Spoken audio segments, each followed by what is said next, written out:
Okay everyone, welcome back to another video on the channel. Today we're back on GT Sport and we're back with a race at Daily Race C, starting from the back of the grid in the Mazda MX-5. So this is one of the most enjoyable combinations that's been up for quite some time. Really fun car to drive, entertaining, the racing's really close throughout the whole field. You can see they're starting from the back of the grid. We had to show the replay footage for the start of it, you can see, but we started recording literally into turn one with the proper camera. So you see, starting from the back of the grid there, we're going to see if we can make some progress in this race. It's quite a long race, about 8 laps long, which takes it, I think it's over 20 minutes. So let's see how this goes. Starting from the back, can we make any progress at the start of this race? It's going to be very difficult though. It's kind of a good option just to weigh up what's going on and see if anyone makes mistakes. You can see everyone going into turn one, all fairly clean so far. You can see we've got one driver behind us. We started from one place from the back of the grid. However, going into this corner, you can see I'm going to stay on the inside and see if I can find any opportunities on the outside for the next corner. But you can see we actually got overtaken then by the Marlboro MX-5 there. However, we managed to get back up on the inside there. So this is going to be a little duel through these corners. I'm going to try and hold the outside to give myself the inside for the next corner, but not really able to do that there. You can see I've got the inside, but now he's got the inside for the next corner. And we've actually gone to the back of the grid, and the thing was there was no point panicking too much. You see jumping on board with the live footage now. We're right at the back in P17, some disconnections in this lobby. This was my first attempt at starting from the back, actually my first attempt actually doing this race after doing the time trial. So wasn't really 100% used to how the car felt with fuel. So it's just a case of trying to get used to it as we go along now. As you can see, everyone squabbling for positions in this race. You can see 3 wide into this very tight hairpin up in front of us. So good idea just to stay down the right hand side. I thought I'm just going to stay wide there, and then someone gets a bit of a lag spike here or something. Look at that, a massive lag spike pushing another car completely off the track, and that gives me a nice 2 positions. However, the car that got lag spike suddenly reappears in front of us, so some very dodgy connections going on again. As you see, looks like he has another connection issue there, dropping back, but will he reappear randomly in front of us? Let's take a look as we go through the long left hand corner now, and again look at that, randomly reappears right in front of me. So quite worrying that that's going on when you've got a car doing that in front of you. It is a little bit off-putting, and again he's gone wide through that corner, so he's either been disconnected or he's going to reappear suddenly in front of us. This will be interesting as we go down the main straight. He's not reappeared yet, so it's a possibility that he has actually been fully disconnected now at this point as we now go through the 130R. And can we just hold in the slipstream now and hold the speed all the way through the corner? Now it's just a case of picking cars off as and when they make mistakes and just trying to take advantage of any opportunities that arise in this race as we come to the end of lap 1. You can see we've got a car right behind us attacking the chicane.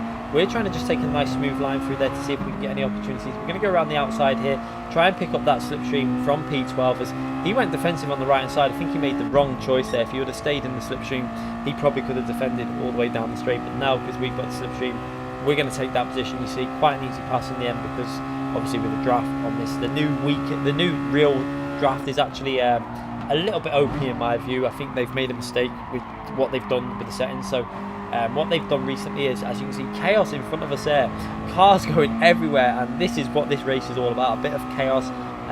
It does get you a bit wound up, but it's so much fun when it's all going well. There's another car sliding through the corner. We're going to take that position. We actually gave P8 a little nudge there, but backed off just to make sure we don't knock him again. And we're now into P9 on this race, starting at the start of lap 2.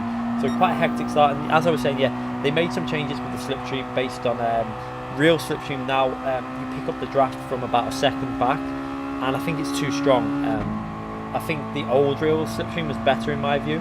I think the reason they've done it is so that they can run road cars with the real slipstream instead of the weak slipstream. However, I think that even that is still too OP. I think they should just run road cars with real slipstream. But we're going to try and make a move now for P8 on the inside.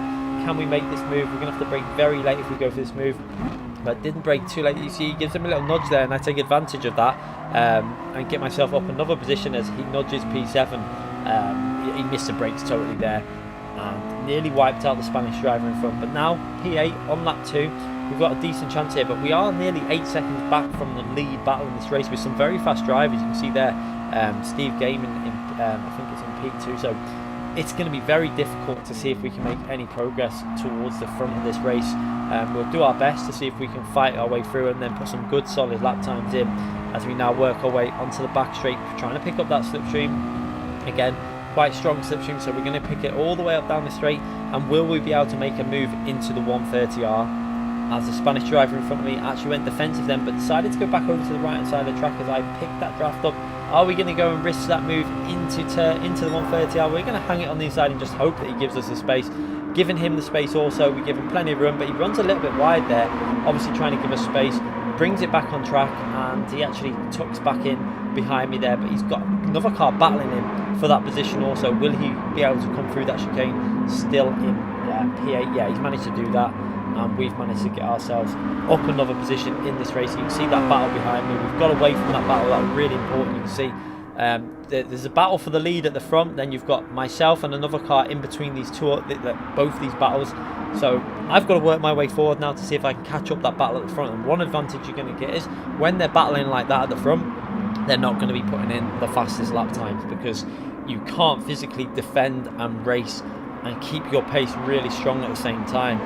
And this is good for me. We're going to be able to gain as much as possible as we work our way to start lap 3 and make progress towards the car that's in front of me. As you see now, we jump back on board and we've got another Spanish driver in front of us and trying to get ourselves into the top 6, and even top 6 would be a decent result sign from the back of the grid. But obviously the main aim for starting from the back of the grid on these races is to get that podium position as we work our way up this power zone. Very hard to pick up much speed down there with these cars. They're not running much power on the uphill sections. They do struggle a little bit, but like I say, this is probably one of the most fun combinations we've had for a daily race in quite some time as we work our way through the two right hand corners under the bridge there. And now we're in the slipstream range. You can see it there. We're just about to pick up that slipstream. Once we get that under a second, we'll be in that draft and be able to make more progress in this race. You can see we've broke the slipstream to P8, so that battle is pretty much gone now. We can concentrate on the cars ahead. As you can see, the battle for the lead isn't too far in the distance, and you can see that they're losing pace as managing to pick up the slipstream coming out of the tight hairpin.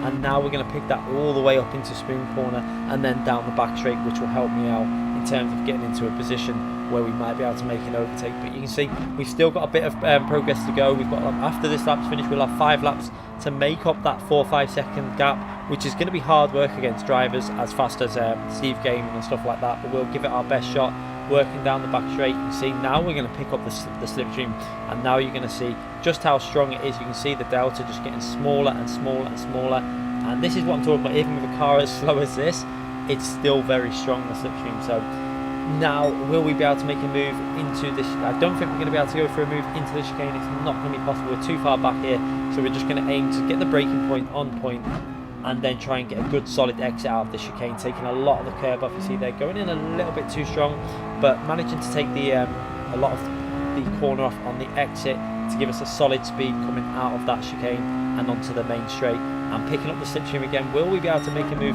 into turn 1? This will be interesting. We're picking up the draft all the way down. Are we going to try and do a fake or just see if we can go for a move, or is he just going to let us through? We're going to have a little look on the right hand side.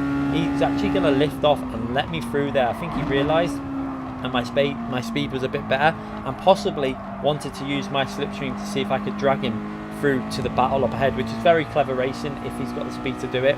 Let's take a look and see if he can manage to stay with us now through the twisty section and then on the back straight as we skip through forward now onto lap 4, and he didn't manage to do that. We actually lost the draft after about I think it was like 2 or 3 corners. We were out the slipstream and pulling away. You can see that gap over 1 second now, and now we've got not too much of a gap to the lead. As you can see, I've got a few seconds to try and catch up. This is going to be really interesting as we see there's a bit of chaos in the lead battle. 2 cars have actually gone off. Wi-Fi password is off the track, and we have Eric's GTR also involved with that. He seemed to be waiting for him but decided he's going to lose too much time, so now he's right behind us. One of the fastest drivers on this combination on the time trial leaderboard is right behind me, and we've got P3 with a penalty in front of me also, so we're going to probably pick up a podium if we can manage to hold off Eric, and then we might be able to get ourselves close to that lead battle. It's going to be really difficult now though, because obviously with just 2 cars fighting for that position means they're going to lose less time.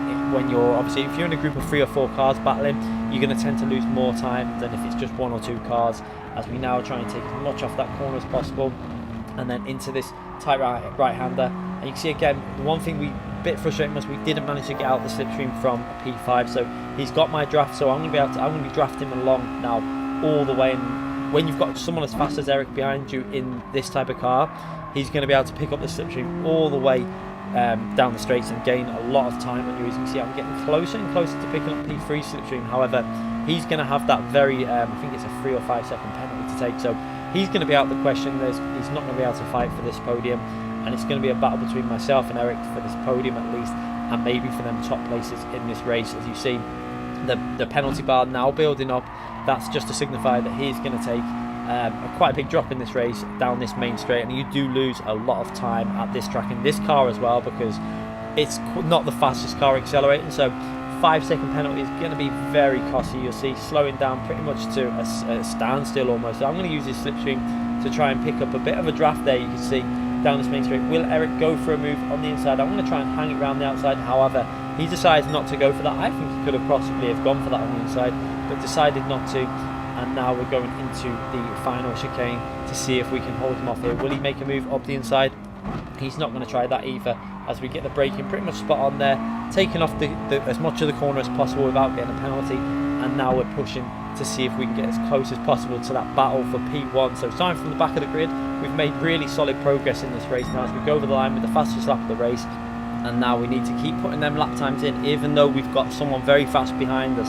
So we're going to have to try and defend and keep the speed up to make progress towards the leader in this race. So this is going to be really hard because the leader is in the same position as I am, and we've got to make progress to them. So we've got how many laps? 3 laps to do it, and the gap is over 3 seconds. We need to make up a second a lap. This will be really interesting. Can we do it? It's going to be hard to defend from Eric, very fast drive around here, like I said before.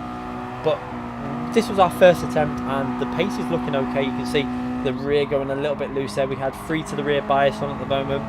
The reason we were doing that was to try and look after the front tyres slightly. You can see the front tyres wore a little bit more than the rears around here.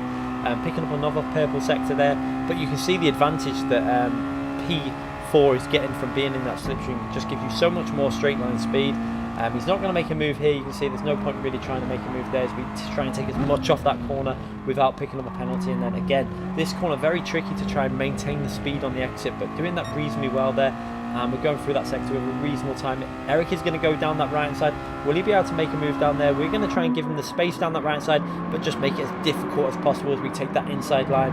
And look how close these 2 battles are, both very similar type of battles. And then you've got a bit of a gap there to the next battle. So it looks like we're going to be in for a podium at least, even if there is a little mistake. But it's going to be very close. Look how close that is on the bumper of our car there.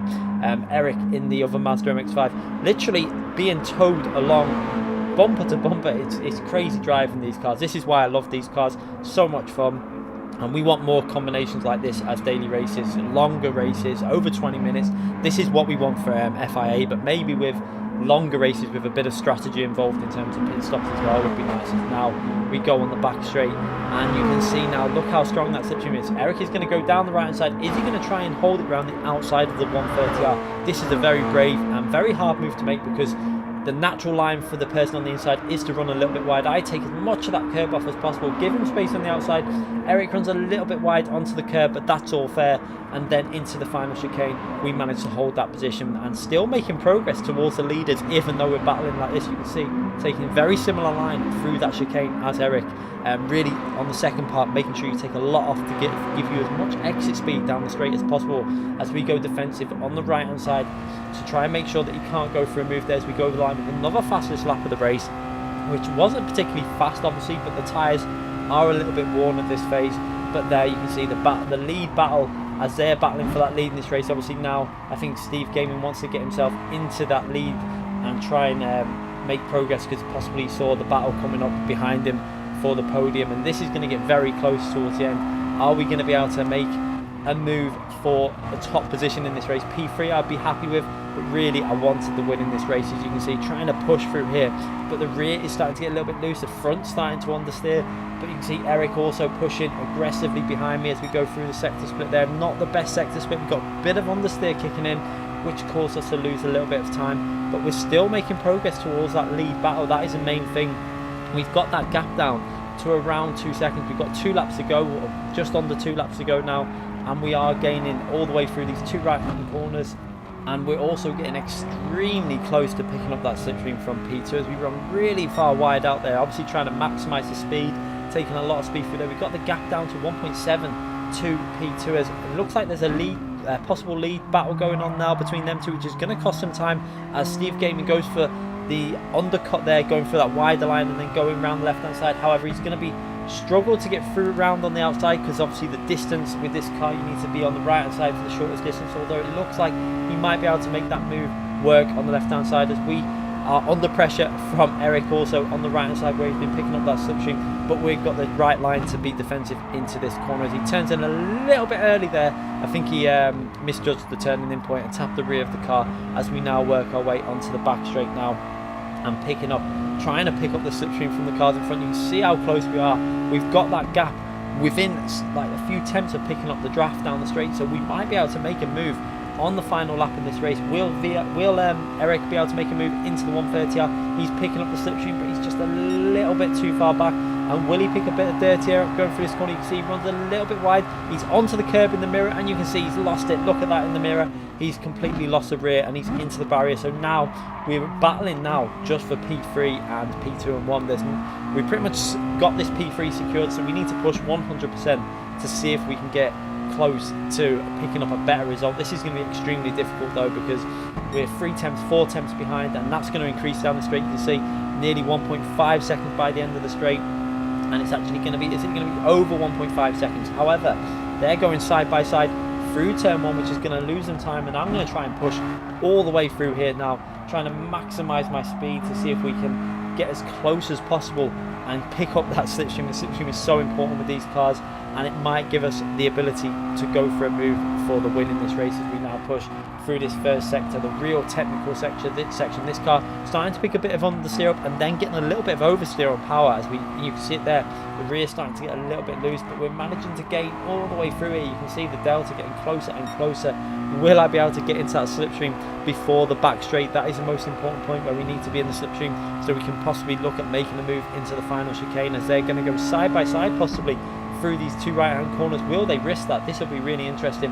No, it looks like Steve Gaming backs out of that and decides to tuck in behind them, but that's great for me now because we're now in the slipstream on the final lap. Am I going to be able to somehow pull a move off and get a pretty amazing result in this race, starting from the back of the grid and fighting for the lead? I mean, this is why we do these type of races, because this is so much fun driving cars like this and working your way through the field. As you can see, Steve Gaming, the rear starting to lose a little bit of grip there and nearly lost control of his car, but manages to save it and then just tucked back into P1 slipstream. We're going to pick up the slipstream from P2 and try and see if we can make some progress through this long spoon corner and then onto the back straight to get the draft all the way through 130. As you can see, Steve Gaming trying to go around the outside there. This is the type of racing. Now look how much fun this racing is, and this car is probably one of the best cars they've added to the game in a long time. So much fun to drive, really enjoyable. Cars don't have to be fast to be enjoyable to race. They just got to be reasonable handling. Still need a little bit of skill, as you can see, trying to urge this car forward now down the main straight. We're so close to be able to fight for the win in this race. I'm going to stay on that P1 slipstream, then move over to VLX Steve Gamers. Can't see the apex of the corner here though, and we turn in a little bit late. You can see we're going to hit that curb on the right side. The rear goes. We manage to look at the steering wheel inputs. We managed to save the rear and just clout into the wall and then just get it back onto the track. That was a little bit lucky and also a pretty good save, to be honest, because we had to put some really fast reactions in to save the rear on there, but unfortunately that was the end of the battle for the win. But what an entertaining race as we go over the line in P3. I'm thoroughly happy with that race, to be honest, because that was why I wanted to do, is to fight from the back and fight for the lead on the final few corners, but just got caught out by that slipstream and not being able to see the apex because of where P1 was. So a little bit of a mistake, but we managed to save that somehow. That could have easily ended in losing 2 or 3 positions, but just about saved it. Great race, fun race all the way to the end. I hope you enjoyed this video. I thoroughly enjoyed being in this race, and we'll be back with more of these videos very soon. So please, if you enjoyed it, give this video a thumbs up and leave any comments in the comment section. I do like reading them. So I will see you all soon for more videos and streams during the week. Thanks again for watching, everyone.